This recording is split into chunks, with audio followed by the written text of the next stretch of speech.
Many people are concerned that if they have metaplasia, it could be converted into cancer.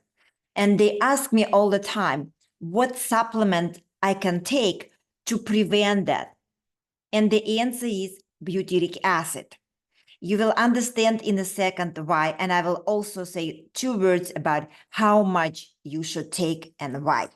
So butyric acid could be taken for metaplasia, IBS, IBD, gastritis, colitis, dysbiosis, for all inflammatory diseases. Why? Because research shown that butyric acid downregulates the expression of pro-inflammatory cytokines such as interleukin-6, 8, and the most important, tumor necrotic factor, means that when cancer gets formed, tumor necrotic factor gets produced and it actually creates more cancer. So butyric acid blocks or downregulates that gene, so prevents the cancer. And it also regulates the energy supply to colonocytes. Now, I want to say a couple words. When I was in practice many years ago, Clostridium butyricum as a probiotic was not available at that time. So I personally, as a physician, do not have experience with this supplement. Because it did not exist at that time, I always recommend my patients butyric acid itself. And I recommended high doses. Why?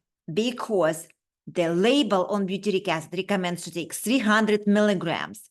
It is a very small dose. What I did, I recommend 4 or 5 pills per day for a long period of time, hoping that it will have an effect. When person have inflammation or metaplasia, you need much more. 1,000 milligrams is a safe dose for that. You can take up to 10,000 milligrams per day. However, it is impossible to do so because you cannot take that many pills. So what I recommend now to my clients, take butyric acid 4 or 5 pills per day, and then supplement it with Clostridium butyricum, which is bacteria. I hope that when you put the bacteria inside, it will give digestive tract, will start to repair, and the bacteria will thrive and will produce the butyric acid. Okay, so you take the both supplement of butyric acid and Clostridium butyricum. So that's it, guys, for today. If you have any questions, ask me here under my video, like, subscribe, all relevant information, like links to research in the description below. Bye-bye for now.